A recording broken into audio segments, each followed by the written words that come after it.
The day he found me, I was teaching my daughter to count apples and my son to stop eating them before they were counted. 1,500 days. 1,500 mornings of building a life so far from the Valdrin Dominion that I had started to believe the past could not follow me here. 1,500 days of sunrise routines and herb gardens and two small wolves who had their father's eyes and my stubbornness, and absolutely no knowledge that the man who gave them those eyes was the most powerful alpha on the continent. Mila was sitting on the porch of our cottage, legs crossed, 4 apples arranged in a row, her small face set with the concentration of a child who takes mathematics personally. Ren was beside her with apple juice running down his chin and the conspicuous absence of a 5th apple that had definitely been there 30 seconds ago. "Ren," I said. We had 5. He looked at me with that devastating inherited stare, winter sky before snow. The color that arrived in both my children like a signature I couldn't erase, and smiled with the innocence of a 4-year-old who knows exactly what he did. 4, he said, holding up 4 fingers. 4 apples, Mama. There were 5. I don't know her, he said, pointing at the missing apple's space with the confidence of a born politician. I laughed. I laughed because my children made me laugh every day, and because laughter was the mortar I had used to build this life, and because once upon a time I had believed I would never laugh again. That was the moment I looked up and saw him at the gate. Edric Valdrin, Alpha King of the Northern Territories, the man who had chosen my sister at our wedding. Standing at the fence of my herb garden in the Thornhaven settlement, 400 miles from his throne, looking at me with an expression that I had spent years learning not to imagine. He looked at me. Then he looked at the twins. Then his knees buckled. Not a collapse, not a faint. A recognition so complete that his body could not contain it, standing upright. The Alpha King of the Valdrin Dominion, a man who had held a fractured territory together through a border war and a famine and 6 assassination attempts, dropped to one knee in my herb garden. Because he saw 2 children with his eyes and understood in a single heartbeat what I had carried alone since the night, everything changed. Mila looked up from her apples. "Mama," she said, "there's a man in our garden and he's on the ground. I see him, baby. Is he hurt?" "No," I said. "He's just learning something." Let me go back. Because the man on his knee in my garden is not where the story begins. This story begins with a dress and a betrayal and a ceremony that changed the trajectory of 3 lives and created 2 more. My name is Maren Vassar. I was 21 years old, standing in a stone chamber in the Valdrin Citadel, wearing a wedding gown sewn by my mother's hands from silk she had traded 3 months of healing work to afford. White silk with silver threading. Wild flowers braided into my dark hair. My mother's pendant, a small iron crescent, the healer's symbol, resting against my collarbone. I was marrying the Alpha King, not a political match, or not only that. The bond between Edric Valdrin and me had activated the previous autumn at the Harvest Confederation, a territorial gathering where alphas from 6 territories met to negotiate trade, settle disputes, and evaluate potential alliances. I had attended as part of the Vassar delegation. My father was an elder in the Thornfield territory, respected enough for an invitation but not powerful enough to matter. Edric was 24, dark hair, eyes that shifted like weather, silver in morning light, charcoal at night. A jaw that suggested stubbornness had been bred into his bloodline for generations. The bond hit during a council session, during, of all things, a trade dispute about fishing rights. I was in the secondary gallery, cataloging herbs in my mother's journal, when a pressure bloomed in my chest, warm, insistent, a compass needle swinging hard toward north. I looked up. Across the chamber, the Alpha King was looking at me, a woman in the secondary gallery with ink-stained fingers and a journal full of plant drawings. His eyes wide with the particular shock of a man whose wolf has just identified something his brain hasn't caught up with yet. He found me that evening. In the herb garden, because I am always in herb gardens, the way some people are always in trouble and with approximately the same results. "I need to know your name," he said. "Maren Vassar." Maren. He said it the way you say a word you have been looking for. Not learning it, recognizing it. We had 4 months between the gathering and the wedding. 4 months of correspondence. His letters precise, political, containing exactly one personal sentence at the end that betrayed how carefully he was trying to seem uncalculating. The negotiations with Thornfield concluded satisfactorily. The trade amendments have been filed. The council approved the border adjustments. I have been thinking about the way you said my name, and I have not stopped. 4 months of negotiations between the Valdrin Council and my father. 4 months of my sister watching. I need to tell you about my sister. Calla Vassar, 3 years younger. My father's daughter by his second mate, Helene, from the Greymont Compact, one of the wealthiest territories in the South. Helene brought money, connections, and a daughter who inherited all of those things, plus the ambition of a woman raised to believe proximity to power was the same as deserving it. Calla was beautiful. Golden hair, sharp features. She danced, she charmed, she spoke 3 territorial dialects. She navigated political dinners the way I navigated herb gardens, with instinct and fluency. And I loved her. I braided her hair when she was 6, taught her to read at 7, held her through fevers and the grief of losing her mother when Calla was 12. I loved her. She loved what I represented, the obstacle between herself and an alpha king. She wanted Edric, not the man, the position, and while he wrote me letters and I pressed wildflowers between the pages, Calla was writing her own letters to Lord Hammond, head of the Valdrin Elder Council, a man who cared about bloodlines and trade mathematics far more than he cared about bonds. Calla's argument was elegant in its ruthlessness. Marin is a healer's daughter with no political value. I am the daughter of Helene Greymont. My mother's family controls the southern trade routes. Choose wisely. Hammond chose wisely. By his definition, the morning of the wedding, I was in the bridal chamber. My mother was adjusting my dress, the white silk, the silver threading, the work of her hands made visible. My father was pacing the corridor, rehearsing the ceremonial words. The Valdrin citadel was filled with 600 wolves from territories across the continent, gathered to witness the mating of their alpha king. The door opened. Lord Hammond entered. Behind him, 2 council members, people whose faces are permanently filed in the part of my brain reserved for those who deliver news that restructures your entire existence. There has been a change to the ceremony, Hammond said. To my father, not to me. As though the bride were a scheduling detail rather than a person. What change? My father asked. The council has determined that the optimal alliance for the Dominion's future requires a different pairing. The Alpha King will mate with Calla Vassar. The Greymont connection secures the southern trade route. This has been discussed with the Alpha. The room stopped, not silence, cessation. My mother's hands frozen on my dress. My father's face draining of color. And me, standing in a wedding gown that had just become a costume for a ceremony I was no longer part of.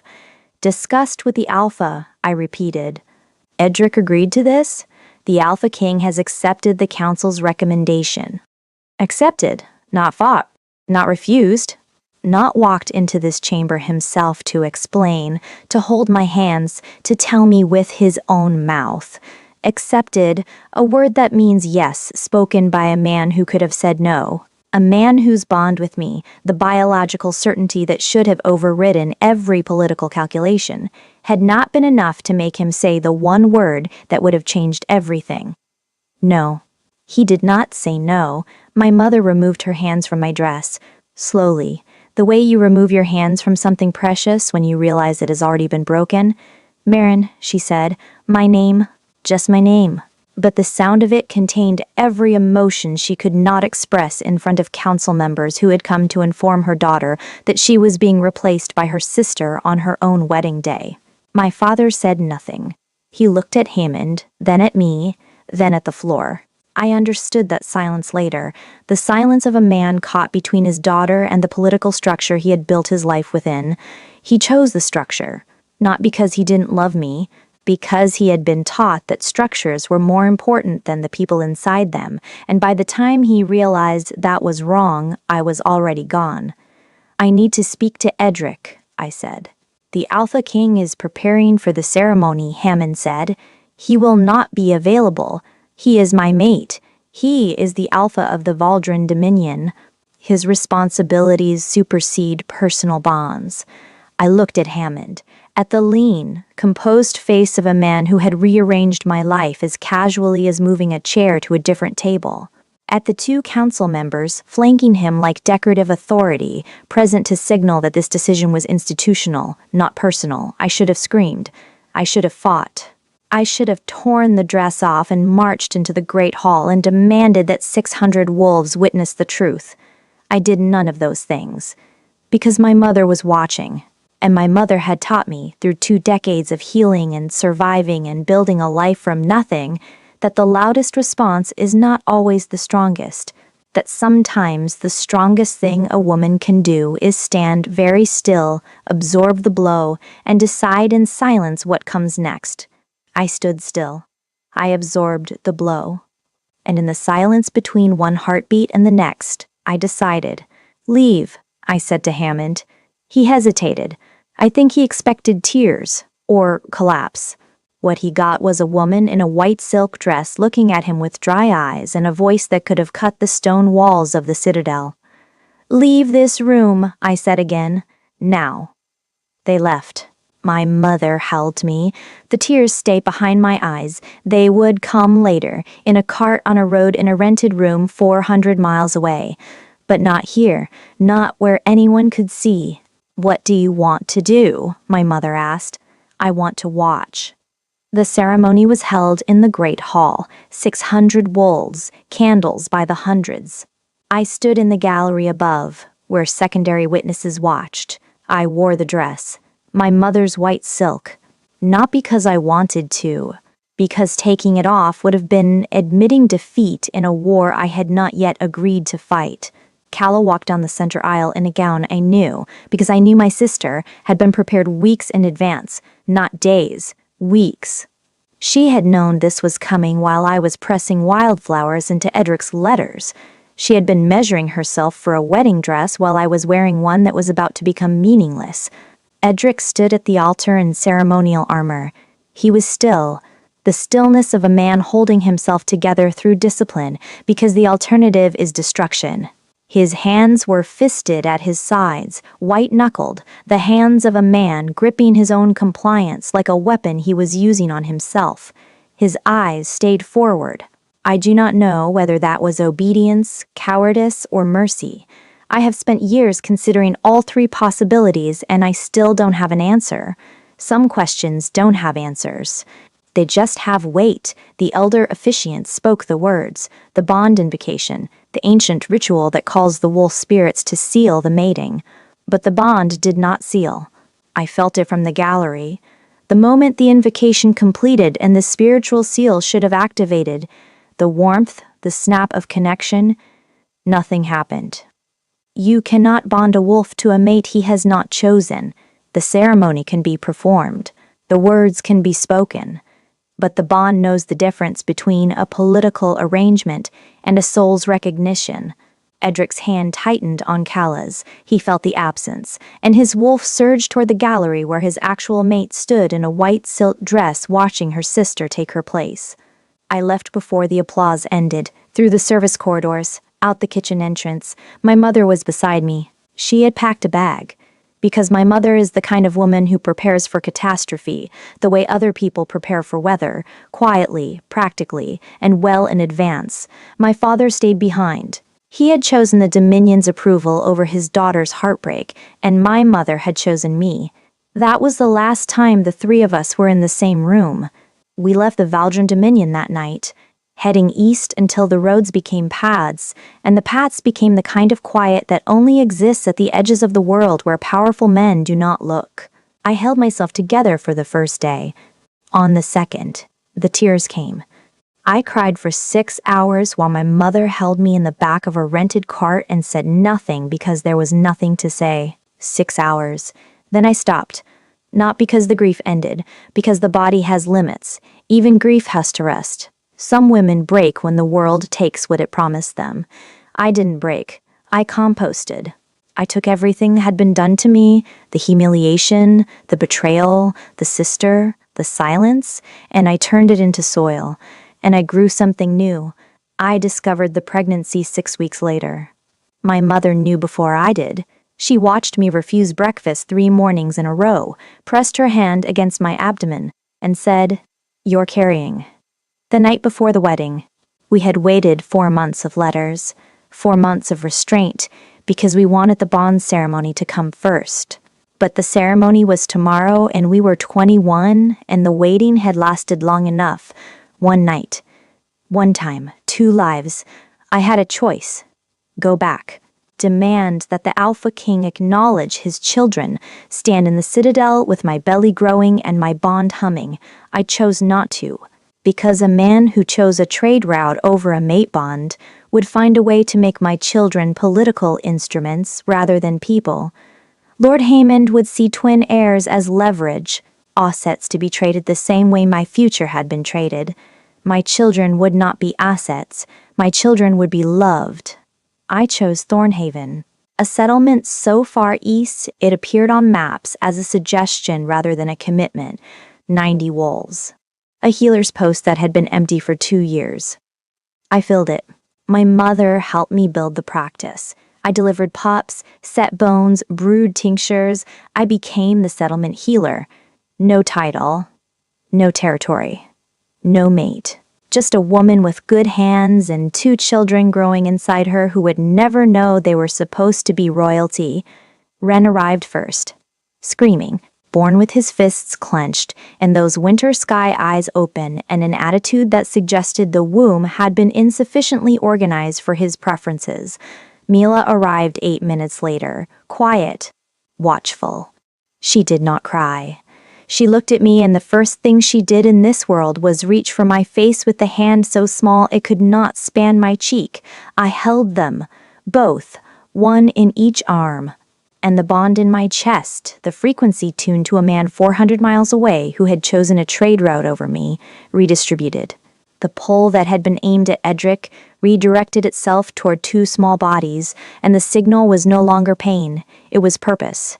The years were not a montage, they were daily. Breakfast and laundry and night terrors and first words and the flu that runs through a settlement in winter and takes 3 weeks to clear. Ren was his father's son, those eyes. The jaw already forming at 4. The way he stood when angry, feet planted, chin lifted. A miniature alpha with apple juice on his shirt and opinions about beetle anatomy. But he had my mouth, my quick tongue, my unfortunate tendency to say the exact true thing at the exact wrong moment. Mila was mine, my dark hair, my quietness, my way of watching before deciding. But she had Edric's analytical mind, the way she arranged toys and systems, categorized flowers by color, then size, then smell. She asked why the way a scientist asks why, not for reassurance, but for data. They knew about their father. I told them a version simplified for 4-year-old comprehension. He lives far away. He is important. He does not know about you, and that is my choice, and one day I will explain more. Mila accepted this with the careful filing of a child who stores information for future analysis. Ren accepted it with the indifference of a child who had beetles to catch and could not be bothered with administrative details about an absent parent. My mother lived with us. She was 61 and tougher than anyone half her age and twice her size. She helped with the practice, the twins, the exhaustion. She was the reason I survived the first year when the nights were long and the children were small, and the bond in my chest ached like a wound that refused to close. I was happy. Let me be clear about that, because what comes next might make you think the happiness was incomplete. It was not. It was real, structural happiness. The happiness of a woman who has built a life she chose rather than a life that was assigned. Work that matters, children who grow. Midnight deliveries, where a new life enters the world, and the first thing it hears is my voice saying, "Welcome, little one, you are wanted here." I was not waiting, I was living, and then he was at my gate. I did not invite him in. I stood on the porch with Mila behind my legs, and Ren still chewing his stolen apple, and I looked at the man I had been bonded to for 5 years, and had not seen for most of them, and I said, "You are in my herb garden." Not hello, not how did you find me. I told him he was in my herb garden because he was, and the rosemary was delicate this season, and his knee was on it. He looked up, from the ground, from the position his body had put him in when the reality of 2 children hit him. His eyes were wet, not crying, but leaking, the structural kind. The kind that happens when something cracks along a fault line a man did not know existed. "Marin," he said, "you're crushing my rosemary?" He looked down. At the rosemary, at his knee, at the absurdity of the Alpha King of the Northern Territories kneeling on herbs while his bondmate informed him of botanical damage. He moved his knee, stood, slowly, the way a man stands when every movement might be the one that makes the woman in front of him disappear again. "How did you find me?" I asked. "I have been looking since the morning after you left. You could have looked harder. I'm a healer in a settlement of 90 wolves. I'm in the registry." "You used your mother's maiden name?" "Yes, Marin Calloway. I searched for Marin Vassar for 3 years before Rovin traced the medical license." Rovin, his intelligence captain. The fact that it took a military intelligence operative 3 years to find a woman living openly in a registered settlement told me everything about how thoroughly I had vanished and how seriously Edric had been searching. "Why?" I asked. "Why did I search? Why are you here? You made your choice. You married Calla. You have a Luna, a territory, and the Greymont trade route that was apparently worth more than a mate bond. What could you possibly need from me?" He looked at the twins. At Ren, who was watching him with the unblinking assessment of a child determining whether a stranger was interesting or dangerous. At Mila, whose face was pressed against my leg, one watchful eye visible through the gap. Cataloging. "They're mine," he said. "Not a question. They're mine. Marin, they are mine. I carried them. I birthed them. I fed them and held them through fevers and taught them to walk and speak and taught them every single day that they are loved. You are their biology. I am their mother. Those are different things." The word biology landed. I watched it hit him, applied to a man who commanded armies and territories and thousands of wolves. Reduced to genetics. To one night, followed by the choice to marry someone else. "Can I?" He stopped, swallowed. "Can I know their names?" I should have said no. Every strategic instinct told me to send him away, to protect my children from the machinery that had consumed me. But he asked for their names, not for custody, not for rights, not for political implications. Their names, as though knowing what to call them was the first and only thing that mattered. "Would you have told him?" "Ren," I said, "and Mila." His face changed. The way a landscape changes when light hits it differently, the same terrain suddenly visible. The names entered him and did something structural, something foundational. "Ren," he repeated, quietly, like a prayer he was learning. "Mila." Ren, who had been watching with increasing interest, chose this moment to contribute. "I ate the apple," he announced. To Edric. Unprompted. With the confession energy of a child who has decided this stranger is trustworthy enough to receive important information. Edric looked at him. At this small, defiant, apple-stained child who had his eyes and his jaw and his mate's relentless honesty. "Which apple?" Edric asked. "The 5th one. Mama says there were 5, but I say 4. Because now there are 4. That's technically accurate." "I know," Ren said with satisfaction. Mila emerged from behind my leg, slowly, one step. She looked at Edric with the analytical assessment I recognized as my own, a healer sizing up a patient, determining what is broken and whether it can be fixed. "You're sad," she said. Edric's throat moved. "Yes." "Why?" "Because I missed a lot of apples." Mila considered this with the seriousness of a philosopher evaluating a new proposition. Then she reached into the row of 4 remaining apples, picked one up, and held it toward him with the solemnity of a diplomatic offering. "You can have this one," she said, "but you have to count it first." He took the apple, held it like it was the most important object he had ever been given. "1," he said. Mila nodded. Approved, returned to her position behind my leg. I stood on my porch and watched the Alpha King hold an apple given to him by a daughter he had not known existed an hour ago, and I felt the bond in my chest vibrate, not painfully, recognitionally. The bond acknowledging that its source was standing in my herb garden holding fruit and trying not to fall apart. I did not invite him in, but I did not send him away. "There's a bench," I said, "by the well. You can sit, we can talk, but you stay outside." He sat. I sat on the porch, 10 feet between us. The twins played in the garden, Ren chasing a butterfly with the focused intensity of a future hunter, Mila arranging pebbles by size on the ground. "Tell me what happened," I said. After I left, he told me, and what he told me was not what I expected. The bond with Kala never formed, the ceremony completed, nothing sealed. My wolf refused her. We've as political partners, separate chambers, separate lives, the appearance of unity without the substance, and the trade route? Secured. Hammond's calculation was correct. Politically, he looked at his hands. Everything else collapsed.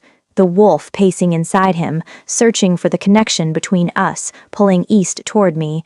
Insomnia that lasted months. Aggression that cost him 2 senior advisors who resigned rather than serve an alpha whose wolf was hunting for something it couldn't find.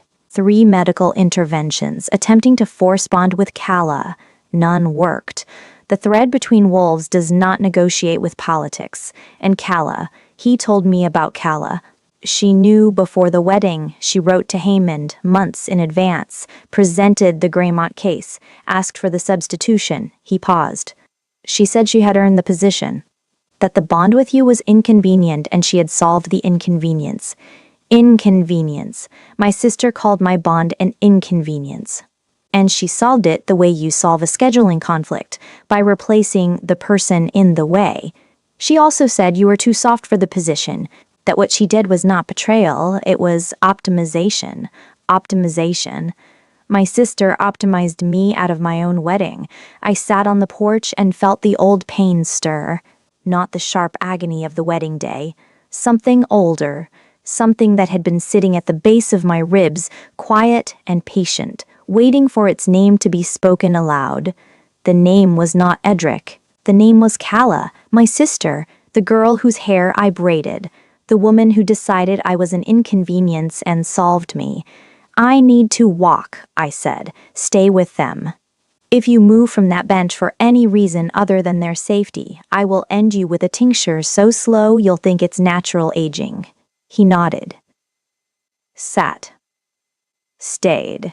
I walked to the ridge where the eastern forests began, and the air smelled like pine and cold water and distance. I stood on that ridge and breathed and let the old pain have its moment. Not grief, not rage, but the particular ache of a woman who has been betrayed by the person she protected and must now decide what to do with the knowledge that betrayal was not an accident, but a plan. I did not decide revenge. I did not decide forgiveness. I decided what I had decided on the morning of the wedding, standing in my white silk dress while Hammond rearranged my life. What came next was mine to choose. When I returned, Edric was sitting on the bench. Ren was sitting on his lap. I stopped. Stared. My fiercely independent, "don't touch me, I'm busy, I have beetles to supervise" son was sitting on the lap of a man he had met 2 hours ago, showing him a beetle captured in a leaf cup. "It has 6 legs, Ren was explaining with the patient authority of a professor addressing an undergraduate. "That's more than wolves. Wolves only have 4, but beetles can't run as fast. So, the extra legs are wasted. It's inefficient design. Wolves have 2 additional legs they don't use," Edric said. "Arms. Arms aren't legs. They were, before we evolved to walk upright." Ren stared at him with the expression of a child encountering a mind that matches the speed of his own. A recognition. The click of 2 intellects engaging at the same frequency. "Mama said my father is smart," Ren said. Edric's hand stilled on the leaf cup. "She did. She said he was smart, but he made a bad decision. She said smart people make the worst bad decisions because they think being smart means they can't be wrong. I had said that. In a bedtime conversation I had not expected to be reported verbatim to the man it was about. "Your mother," Edric said, "is the smartest person I have ever met." "I know," Wren said. "She knows all the plants." Mila was beside the bench. She had not approached Edric directly. She never did anything directly. Instead, she had arranged a semicircle of pebbles around his feet, not touching him, not engaging, but defining his space, marking it, the instinct of a wolf establishing parameters. "Your daughter," Edric said, looking at me, "has been building a perimeter. She does that. She's deciding whether you belong inside or outside of it. Which one am I? Ask her." He looked at Mila. "Am I inside or outside?" Mila studied her arrangement with the grave focus of a general reviewing troop positions. Then she moved one pebble, the smallest one, from the outer ring to the inner ring. "Probationary," she said, a word no 4-year-old should know but which mine had absorbed from overhearing settlement council meetings I thought she was too young to understand. 4 syllables, delivered with the finality of a judge passing sentence and the precision of a surgeon selecting a scalpel. I loved my daughter so much in that moment that the feeling was a physical event. He did not leave that day, or the next. He rented a room at the settlement's only inn, a converted grain store run by an elderly wolf named Harsk who did not know or care that his guest was the Alpha King, and charged him full price for a room with a draft. I set terms, clear, explicit, non-negotiable. 1, he could visit the twins during daylight hours, at my cottage, with me present. 2, he would not tell them he was their father. Not yet. That disclosure happened on my timeline. 3, he would not contact the Valdrin Council about the twins. Their existence was not political information.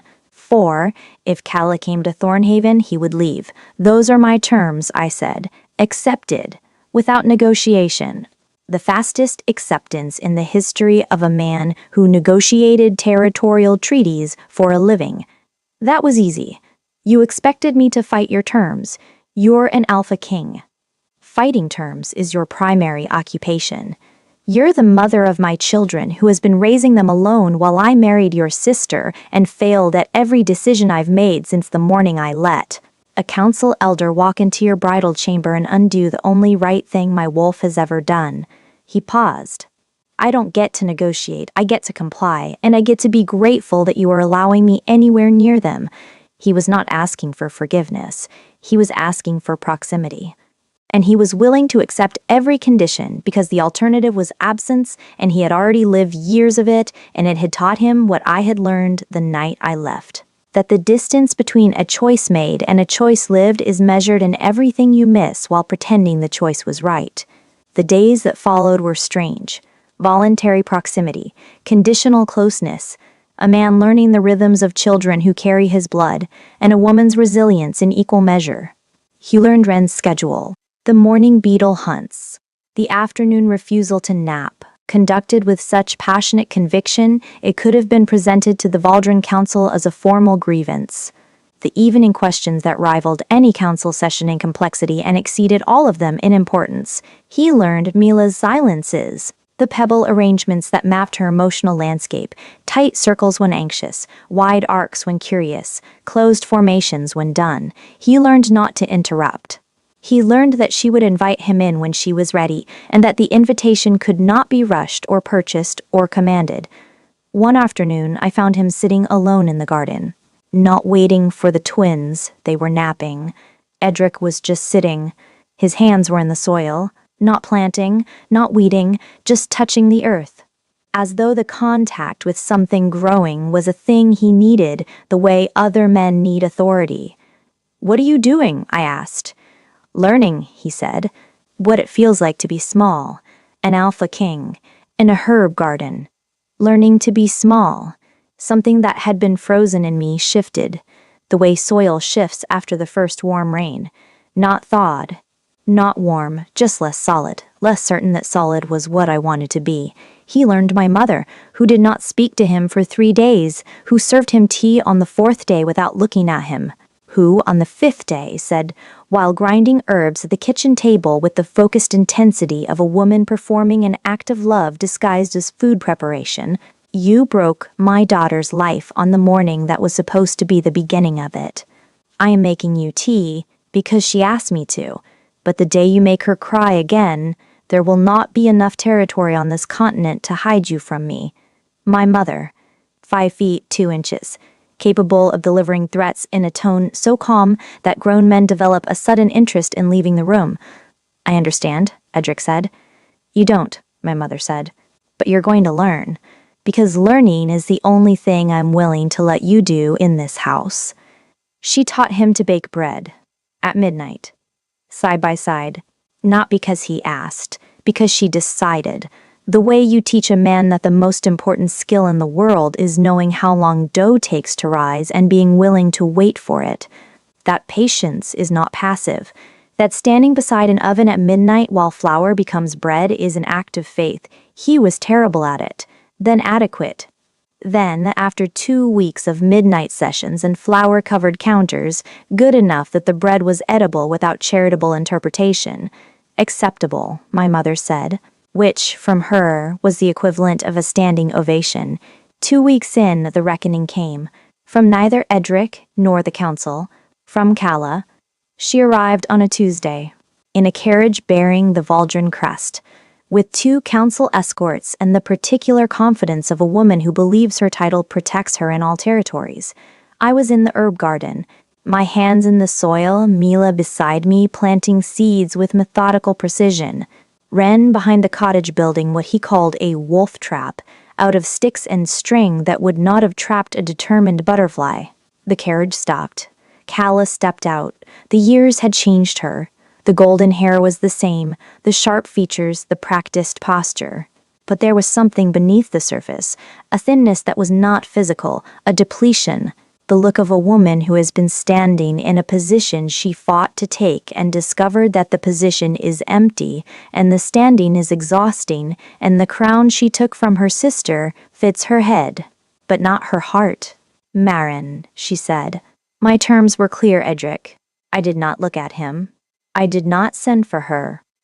"Hammond sent me," Calla said. "The council knows about the twins." The morning chilled. The ordinary safety of herb gardens and sea plantings sharpened into something political. How? Edric's absence was noted. His intelligence captain tracked the correspondence. Hammond has known for 6 days. He is already drafting succession claims. Of course he was. The man who had traded me for a shipping lane was now reaching across 400 miles to trade my children for political continuity. "The twins are Valdrin heirs," Calla said. "Under Dominion law, they are entitled to nothing from the Dominion, because the Dominion is entitled to nothing from me. Marin, be reasonable. I was reasonable on the morning of my wedding. I was reasonable when I stood in the gallery in my own dress and watched you marry my mate. I was reasonable when I left without screaming and carried his children alone in a settlement no one cared about. I have been so reasonable that it nearly killed me." I stepped forward. "I am done being reasonable, Calla. I am being clear." Her composure shifted, the mask adjusting. "The children deserve to know their heritage," she said. "The children deserve to know that the people who claim to want them did not want their mother. You cannot take the fruit and discard the tree, Calla. They grew inside me. They are made of my choices, my survival, my mornings of midnight fevers and homemade bread and teaching them that they are enough without a crown." I stepped closer, close enough to see the flicker in her eyes, the recognition that the sister she had replaced was not the sister standing in front of her now. I am not a scheduling conflict. I am not an inconvenience. I am not a healer's daughter who can be optimized out of the equation. My voice was steady, the steadiness of years of building something no one could take. I am the woman who raised the only heirs to the Valdrin throne. Alone, without help. I built this life from nothing and is worth more than anything the Dominion has ever offered me. I held her gaze. So you will go back to Hammond and tell him that Marin Calloway, the name I chose for myself, is not coming to the Dominion. The Dominion can come to me, on my terms. And if a single council member touches my children's future without my consent, I will use every piece of knowledge my mother taught me about herbs and the particular ways a human body can be made comprehensively uncomfortable to ensure the Valdrin Elder Council develops a very sudden interest in leaving my family alone. Silence. The herb garden, the morning light, a 4-year-old behind the cottage explaining to a beetle that its legs were an evolutionary miscalculation. Calla looked at me. For the first time in years, she looked at me. You've changed, she said. I grew. There's a difference. You should try it sometime. The soil out here is very forgiving. Marin. Her voice was quieter now. The voice of the girl I had braided hair for. I did what I thought was right. No, you did what you wanted. And you called it right because the word wanted was too honest for a woman who planned her sister's replacement and called it optimization. She left. In the carriage. Back to a marriage without a bond and a council without an heir and a position she had stolen from a woman who had built something better without it. Edric watched the carriage leave, turned to me. I'll handle Hammond, he said. You'll handle him from here. On my terms, on your terms. And Edric, the Rosemary survived your knee. But if Calla comes back, the Rosemary is the least of your concerns. The weeks that followed were a negotiation of a different kind, not political, personal. Edric stayed. He conducted Dominion business through correspondence. He drove Harsk slightly mad at the inn by receiving military dispatches at all hours.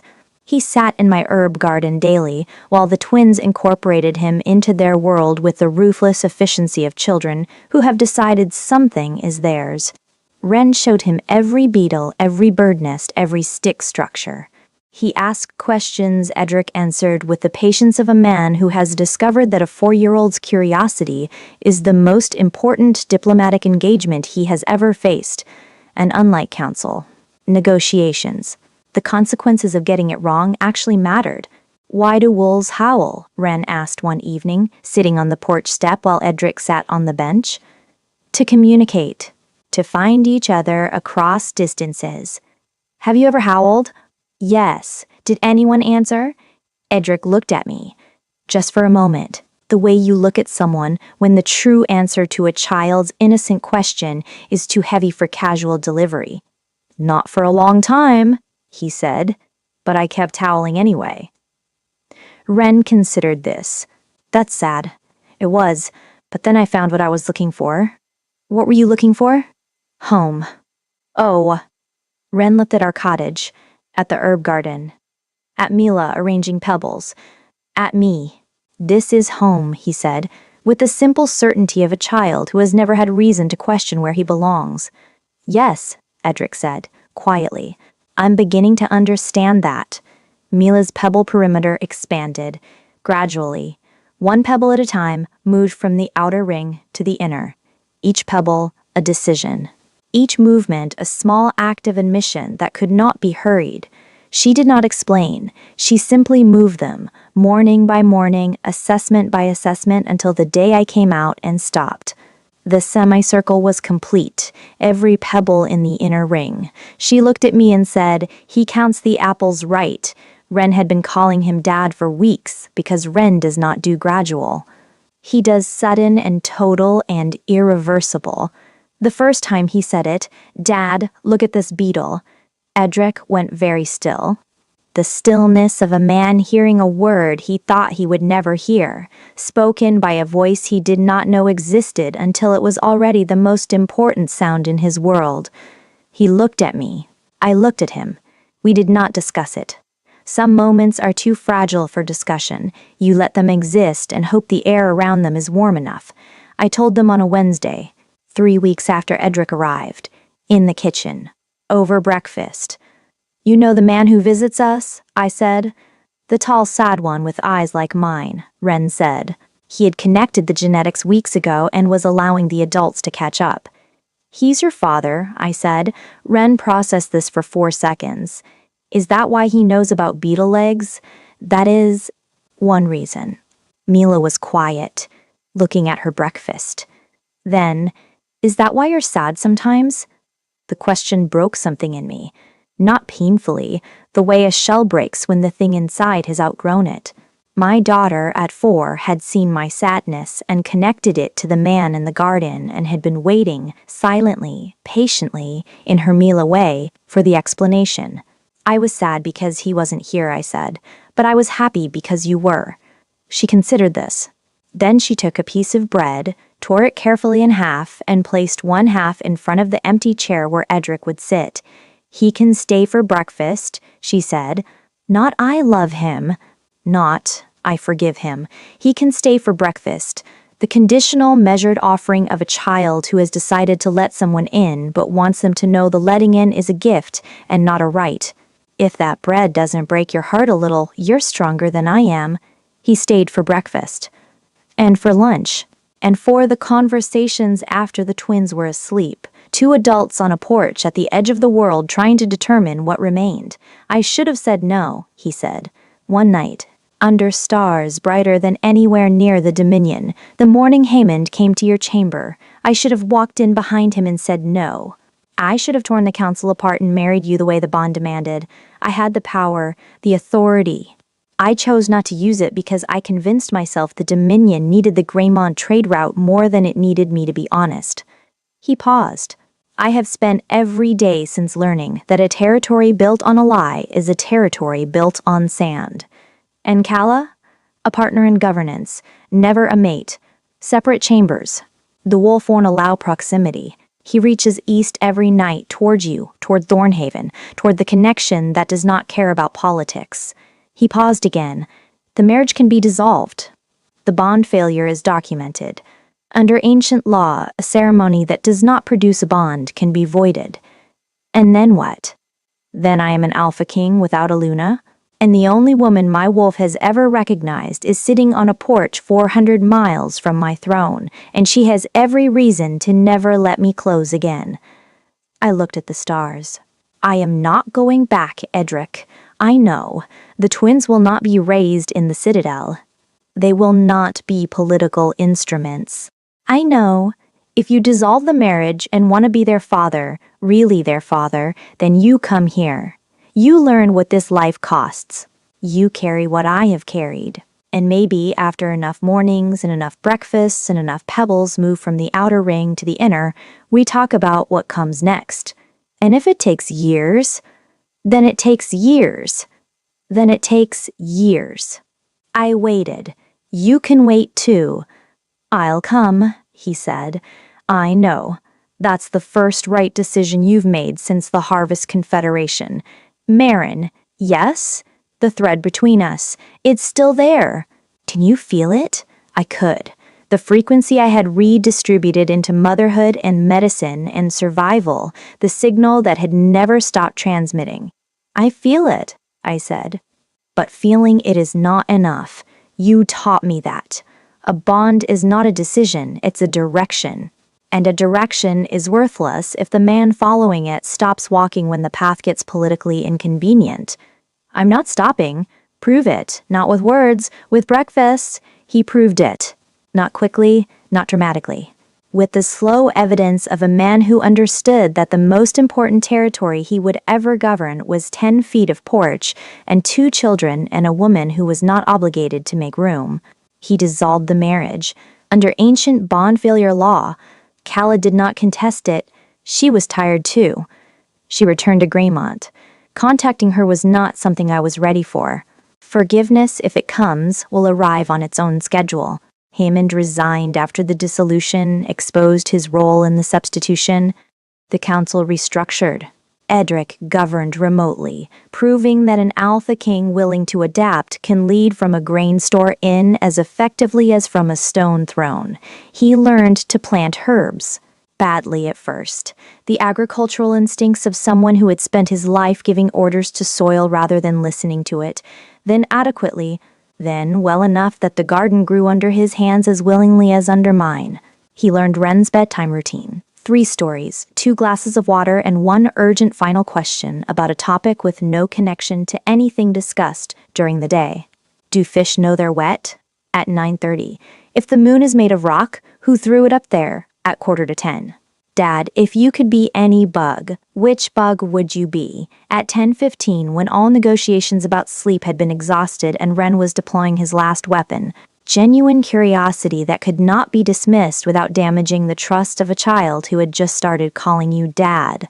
Edric always answered every question, no matter how late, no matter how absurd, because he understood that a child's question at bedtime is not a delay tactic, it is an offering.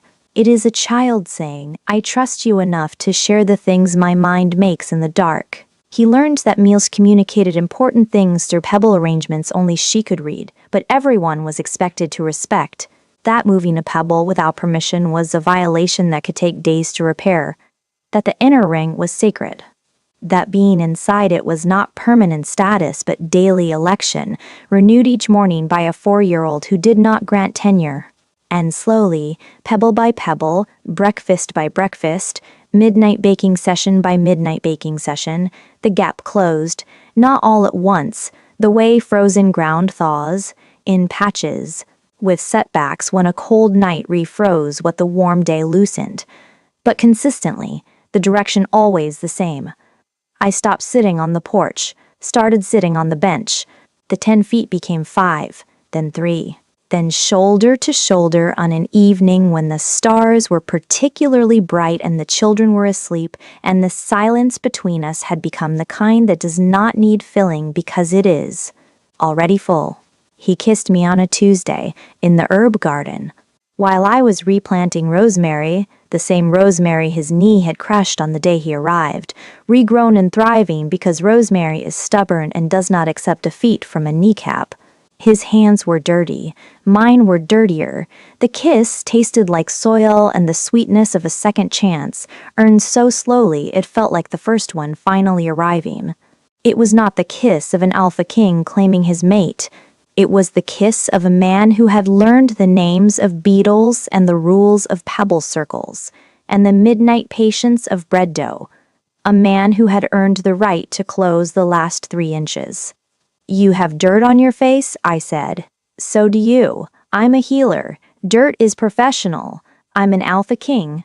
What's my excuse? You're learning, he smiled. Not the almost smile. The real thing, full, unguarded, the expression of a man who has discovered that the thing he lost was not lost at all. It was growing. In a settlement at the edge of the world, in a herb garden, in the hearts of 2 children who had decided, one suddenly, and one pebble by pebble, that he could stay. The bond did not reignite in a ceremony, it thawed. The frequency I had redistributed did not return to its original form, it expanded. It included what it had always been and what it had become. Not a compromise, a completion. My mother came out, saw the dirt, saw the kiss, went back inside. Through the kitchen window, I heard her preparing tea. 2 cups. She had only ever prepared one for him before. 2 cups was a ceremony. The quietest, most important ceremony I had ever witnessed. That evening, the twins were in bed. Ren had required 4 stories, 3 glasses of water, and a 15-minute discussion about whether clouds had feelings. They cry, Dad. Rain is cloud crying. This is basic science. Mila had arranged her bedtime pebbles in a closed circle, her signal for safe, done, ready for sleep, and was unconscious within 4 minutes. Edric and I sat on the porch, closer than ever before, my head against his shoulder, his arm around me, not possessive, not claiming, present. The arm of a man who had learned to hold without gripping because gripping was what he had done with the council's recommendation, and it had cost him everything. I need to say something, he said. You've been saying things for weeks. You said more words to Ren tonight about cloud emotions than most alpha kings say in a council session. This is different. He turned to me. I've been waiting for the right moment. Then I realized there is no right moment. There is just this. The porch. The stars. You. He took my hands. I should have said no. I should have walked into that bridal chamber and told Hammond the Dominion could find another trade route because I was not going to find another you. I should have chosen the bond over the kingdom. I should have chosen correctly. His voice cracked, the way wood cracks when it has been bearing weight too long. A structural sound. I chose wrong. And the consequence was that the best person I have ever known walked out in a dress that should have been her wedding gown and raised my children alone while I sat on a throne that felt like a punishment, and pretended political stability was worth the price. He pressed his forehead against our joined hands. It was not worth the price. Nothing was. And I will spend the rest of my life here in this settlement, in this garden, proving that the man who made the worst decision of his life has learned enough from it to deserve the best thing in it. I looked at him, at the man who had knelt in my rosemary and learned to bake bread at midnight and answered questions about cloud feelings and earned his place in a pebble circle one stone at a time. You're getting better at speeches, I said. I've been practicing. On whom? Wren? He's a tough audience. He told me last Tuesday that my apology was structurally adequate but emotionally vague. I laughed. The sound carried across the garden, across the settlement, across everything that had brought us here, to a porch under stars, with dirt under our fingernails and children sleeping inside, and a bond that had survived everything two people and a political system could do to break it. I forgive you, I said.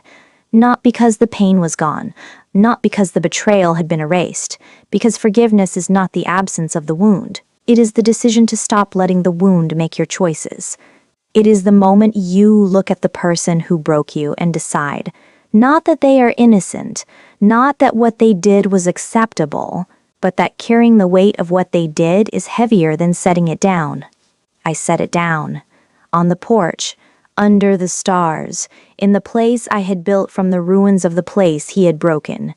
I forgive you, I said again, not because you deserve it, because I deserve to stop carrying it. And because a man who learns to bake bread at midnight and answers questions about wet fish and sits on a bench for 3 weeks because a woman told him the gap would close when it was ready, that man is not the man who let Hammond walk into a bridal chamber. That man is the man the first man should have been.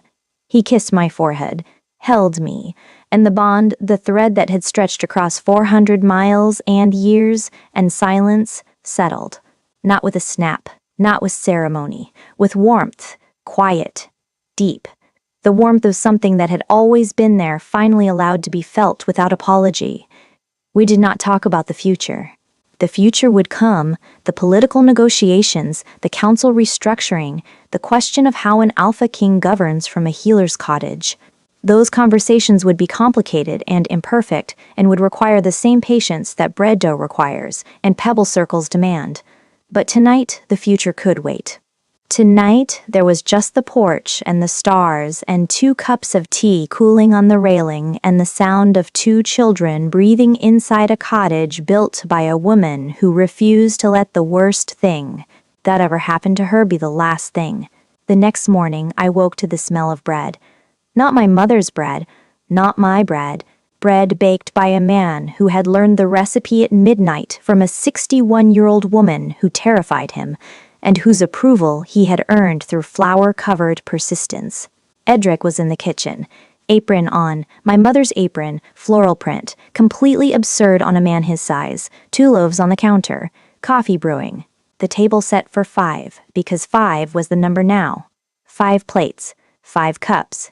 5 people who had found each other through loss and stubbornness and the refusal to let geography or politics or a council elder's ambition determine who belonged at the table. Wren was already eating. He made bread, Mama, Wren reported through a mouthful. It's acceptable, high praise. Grandma said it was adequate, but she smiled when she said it. I saw. Mila was at the table, her breakfast pebbles arranged in a new formation, not a semicircle, not a closed ring, an open shape, unfinished, as though she had started a new pattern and was waiting to see what it became. What's this one? I asked, touching the edge of her arrangement. She looked at the pebbles. At me. At Edric in his floral apron. At Wren with crumbs on his face. at my mother at the end of the table with her tea, and the expression of someone who has waited a very long time for a morning exactly like this one. Family, Mila said.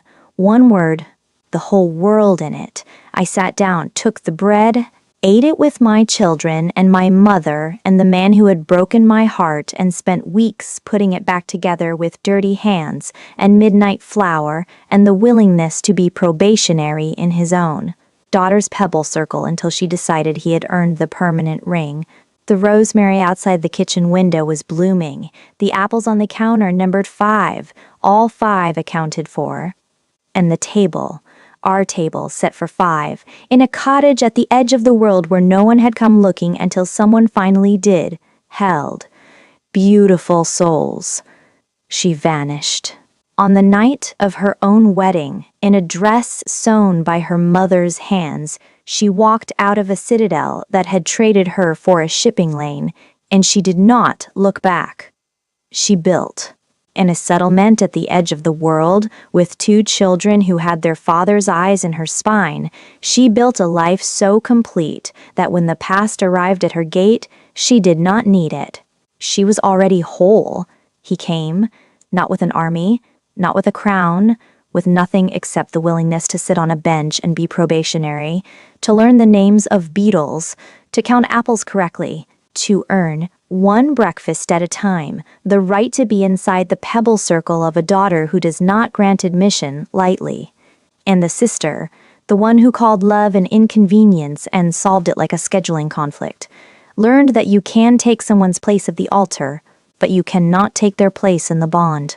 The ceremony can be performed, the words can be spoken, but the heart knows the difference between a political arrangement and a soul's recognition, and the heart does not negotiate. If someone has replaced you, if someone has looked at your bond, your love, your place at the table, and decided it was theirs to rearrange, if you have walked out of the ceremony that was supposed to be yours and built something from what remained, you are not the ruins. You are the builder. And what you build with your own hands, in the quiet, in the distance, in the herb garden at the edge of everything, will outlast every crown that was placed on someone else's head. Some women wait to be chosen. Some women choose themselves. And some women plant rosemary in the dirt and raise 2 wolves in the silence and teach the whole world that the strongest foundation is not a throne.